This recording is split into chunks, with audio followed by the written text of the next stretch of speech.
성도 여러분들 안녕하셨습니까? 한 주간도 평안하셨는지요? 영광 성경대학 강의를 시작한 지 이제 오늘로서 8번째 시간입니다. 마지막 시간입니다.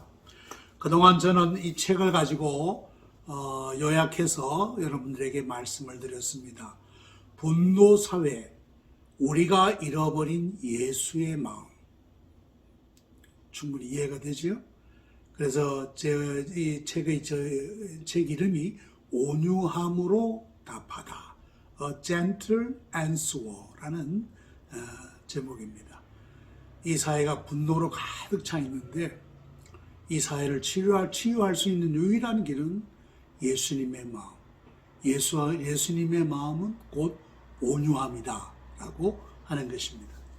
오늘은 그 마지막 시간으로 제목이 나를 미워하는 이들을 포기하지 않고 사랑하다라는 그런 제목입니다.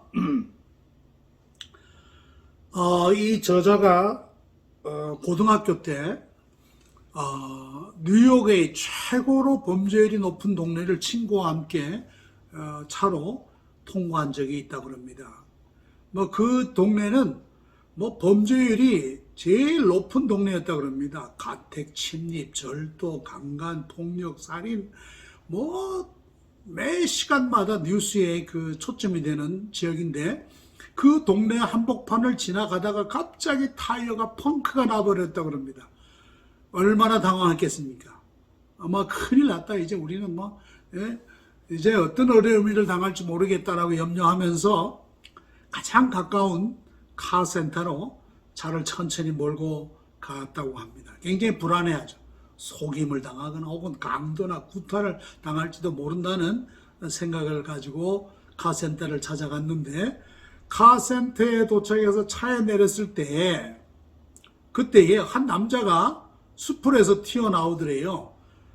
근데 그 모습이 어땠느냐? 쓰레기 큰 봉투를 마치 비옷처럼 입은 임시 비옷처럼 입은 남자가 숲속에서 갑자기 튀어나오더니 하는 말이 아유 타이어 펑크가 난 것 같은데 제가 도와드릴게요 라고 하였다고 합니다. 갑자기 그런 제안을 받으니까 당황하기도 하면서 또 거절하기도 못해서 머뭇거리다가 도움을 받기로 했다고 합니다. 그 젊은이는 근처 쓰레기통에서 연장통 같은 것을 들고 나오더니 몇 분 안에 뚝딱뚝딱 거리고 이 타이어를 새롭게 고쳐 놓았습니다. 그들은 차에 타기 전에 고맙다고 인사하고 수리비가 얼마냐고 물었습니다. 그러자 그 남자는 손사래를 쳤습니다. 아이고 됐습니다. 제가 워낙 남들을 돕는 일을 좋아합니다. 라고 말했습니다. 물론 그분은 흑인인 줄로 압니다. 진심으로 감사하고 악수를 하고 이름을 물었습니다. 그런데 그 사람이 뭐라고 대답했냐? 내 이름은 히틀러입니다. 제 이름은 히틀러예요. 두 분 다 만나서 매우 반갑습니다. 라고 인사를 하더래요. 이들은 아주 황당했어요. 어떤 부모이기에 그의 이름을 히틀러라고 지어줬는가? 도저히 이해가 안 되었던 것입니다. 그런데 저자의 친구와 선입관은 완전히 깨어져 버렸습니다. 그 동네 아주 무시무시한 뉴욕의 할렘간 같습니다. 그런데 그 지역에 그런 사람이 있더라는 것입니다. 그래가지고 이 친구와 저자의 선입관이 완전히 이제 깨어져 버렸다고 합니다. 그때부터 저자는 이 이상한 사건이 하나님의 역사하시는 방식에서 떠올랐습니다. 하나님이 하시는 일은 우리가 다 이해할 수가 없다라고 하는 것입니다. 예를 들어서 아브라함 같은 경우 자기 아내를 그러지 말고 누이라고 하자면서 아주 비겁한 그런 제안을 하지 않았습니까? 자기가 살려고 말이죠. 근데 하나님께서 또 하나님의 은혜로 이스라엘 12집 하나님의 은혜로 믿음의 아버지가 되지 않습니까? 아브라함이. 또 야곱, 아주 남을 속이기 잘하는 야곱. 그는 하나님의 은혜로 이스라엘의 12지파의 시조가 되었습니다. 다윗은 어떻습니까? 불륜과 살인을 저질렀지만 시편의 절반을 쓰게 되었고 또 하나님 마음에 합한 사람이라고 불리우게 되었던 다윗입니다. 그래서 이 저자는 히틀러를 만나고 나서 아까 그 뉴욕에서 우리는 예수님이 나쁜 이름을 좋은 이름으로 바꾸기를 즐겨하시는 우리의 구원자, 우리의 구속자라고 하는 사실을 절감했다고 합니다. 러시아의 유명한 소설가가 있습니다. 알렉산드로 솔제니친이라는 소설가가 있죠. 그 사람은 공산주의를 대놓고 비판했던 사람입니다. 그는 인간의 선과 악에 대해서 말하기를 이렇게 말했습니다. 선과 악을 가르는 선은 모든 인간의 마음속을 통과한다 라고 하는 것입니다. 우리 인간의 모든 마음속에는 선과 악을 가르는 그 선이 다 있다. 그러니까 선과 악이 가까이에 있다라는 뜻으로도 이해할 수 있으리라 봅니다. 독일의 히틀러와 마찬가지로 우리도 그리스도를 떠나서는 얼마든지 이루 말할 수 없는 악과 배신을 저지를 수 있다라고 하는 것입니다. 그래서 우리가 깨달아야 할 진리가 있습니다. 예수님은 십자가에 달리기 직전 다락방에서 유월절 잔치를 12제자와 함께 하지 않으셨습니까? 그 좌중에서 예수님이 충격적으로 이런 말씀을 했습니다. 제자 중 하나가 자신을 팔 것이다. 나를 팔아먹을 것이다. 그렇게 얘기를 했습니다. 즉 12제자 중 누구라도 그분을 배신할 가능성이 있다는 말씀이었습니다. 제자들은 슬퍼하고 또 스스로를 돌아보면서 저마다 예수님께 묻습니다. 저인가요? 저인가요? 그인가요? 가 아닌 저인가요? 라고 묻는 것, 이것이 참 자신을 제대로 아는 건강하고 겸손한 믿음이라고 말씀할 수가 있겠습니다. 우리는 이 믿음이 모든 불결한 것, 더러운 것을 보게 만든다라고 알 수 있습니다. 믿음의 눈으로 보면 더러운 것들을, 불결한 것들을 우리가 여실하게 볼 수 있다는 의미가 되겠습니다. 이사야는 성전에서 하나님의 영광을 보았을 때 가슴을 치며 울부짖지 않았습니까? 화로다, 화로다, 나여 망하게 되었도다. 나는 입술이 부정한 사람이요, 나는 입술이 부정한 백성 중에 거주하면서 만군의 여호와이신 왕을 배웠음이라. 하나님을 배웠을 때 그는 자기가 얼마나 부정한 사람인가 하는 것을 다시 한번 깨닫게 되었다는 말씀입니다. 베드로도 게네사렛 호숫가에서 주님의 말씀에 순종하여 많은 고기를 잡았을 때 뭐라고 했습니까? 주여 나를 떠나소서, 나는 죄인으로소이다 라고 고백하였던 것입니다. 사도 바울도 그는 자기가 얼마나 죄인이었는가, 나는 사도 중에도 가장 작은 자다, 또 모든 성도 중에 가장 작은 자보다 더 작은 나라, 그렇게도 말했습니다. 디모데전서 1장 15절에 나는 죄인 중에 내가 괴수다, 죄인 중에 가장 어뜸되는 사람이다 라고 하는 것입니다. 자, 이처럼 선악을 가르는 선이 마음을 통과한다는 사실을 겸손하게 인정하였던 것입니다. 덴마크의 철학자 쇠렌 키에케골이라고 하는 사람이 있습니다. 이 사람이 이런 말을 했어요. 자신이 베드로였어도 그리스도가 십자가로 가기 시작했을 때 자기만 살고자 배신하였을 것이다. 나도 그랬을 것이다. 나도 베드로였다면 주님이 십자가 지고 갈 때 나도 주님을 배신했을 것이다. 라고 솔직하게 말하였습니다. 유명한 화가 렘브란트라는 화가가 있습니다. 그의 첫 번째 걸작으로 칭송받는 작품이 있는데 제목이 뭐냐 하면 은 30냥을 돌려주는 가롯 유다라. 예수님을 팔고 받았던 그 은 30냥을 대제사장들에게 던져주는 그 모습입니다. 그것을 그렸어요. 그런데 배신자 가롯 유다의 얼굴을 렘브란트는 자신의 얼굴로 그렸습니다. 그게 무슨 뜻입니까? 나도 가롯 유다와 같은 사람이다. 나도 가롯 유다와 다르지 않다 하는 그러한 인정이라고 볼 수가 있겠습니다. 멜 깁슨 감독, 아주 유명한 감독이죠.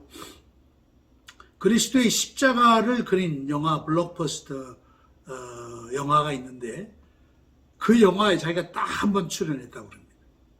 그것은 뭐냐?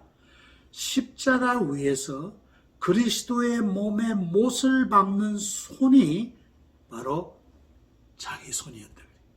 그는 감독이었지만은 예수님의 몸에 못을 박는 그 장면은 자기 손으로 정말 못을 박는 장면을 찍었다는 겁니다. 이 말은 뭡니까? 내가 그리스도의 손에 못을 박았다 하는 그러한 의미로 볼 수가 있을 것입니다. 그래서 우리는 하나님의 은혜가 아니면 우리라고 역시 다를 것이 없다.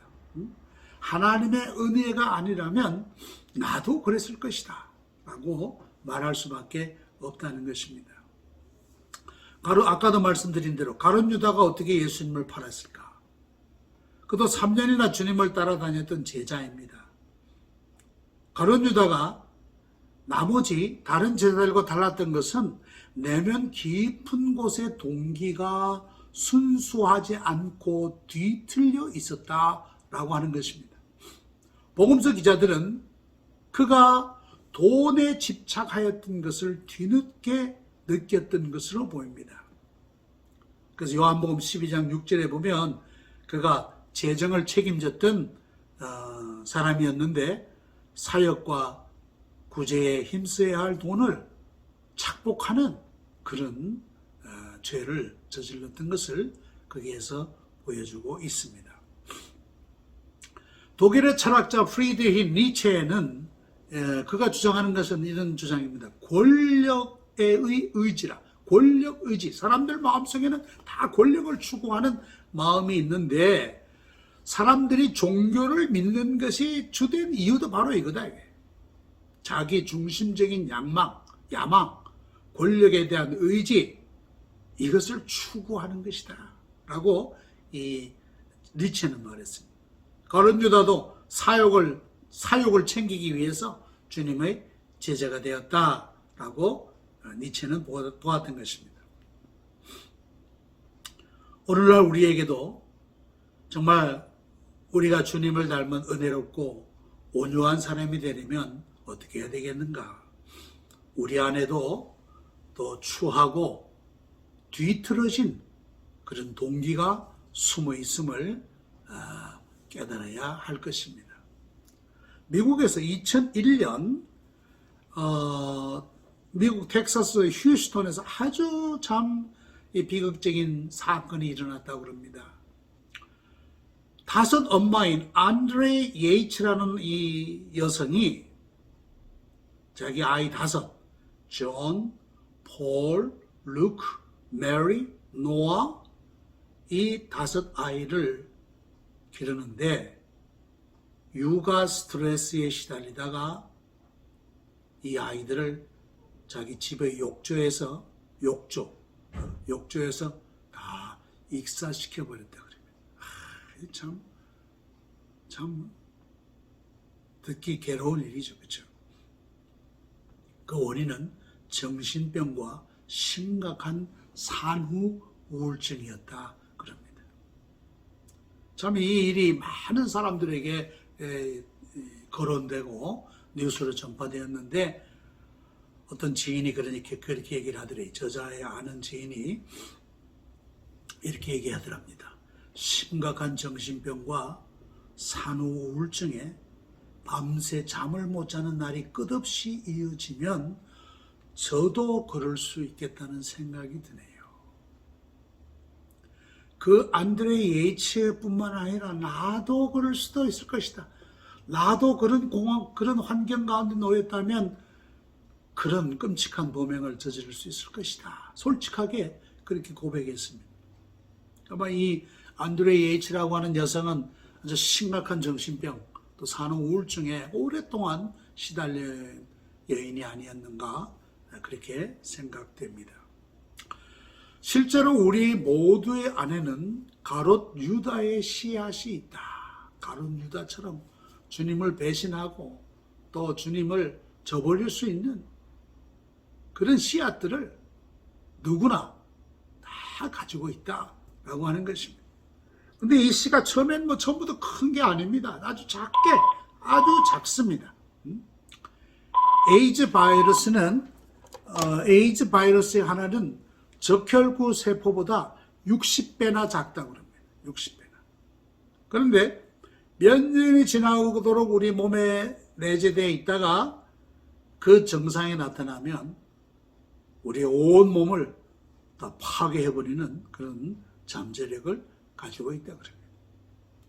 죄와 에이즈 바이러스는 다르지 않습니다. 그와 같은 것입니다. 우리 안에 내재되어 있는 이 죄악이 우리를 그렇게 만들 수 있다라고 하는 것입니다. 자, 그럼에도 불구하고 예수님은 죄악의 배신자들에게도 온유하게 대해 주셨다라고 하는 것입니다. 예수님은 다락방에서 한 제자가 배신할 것을 말씀하실 때 그 제자가 누구인지 주님이 모르셨겠습니까? 정확하게 아셨을 것입니다. 바로 가룟 유다인 것을 주님이 왜 모르셨겠어요? 하지만 예수님은 가룟 유다가 이미 사탄에게 넘어가 이런 짓을 벌일 줄을 다 알면서도 그를 6월절 만찬 다락방 식사에 초대해서 함께 먹고 마시는 그러한 시간을 가지셨던 것입니다. 신학자 D.A. 카슨은 이렇게 얘기했습니다. 예수님이 배신자가 될 제자의 정체를 밝히거나 그에게 창피를 주시지 않은 것은 사탄에게 넘어간 그를 향한 마지막 예의와 사랑의 행위였다라고 이야기했습니다.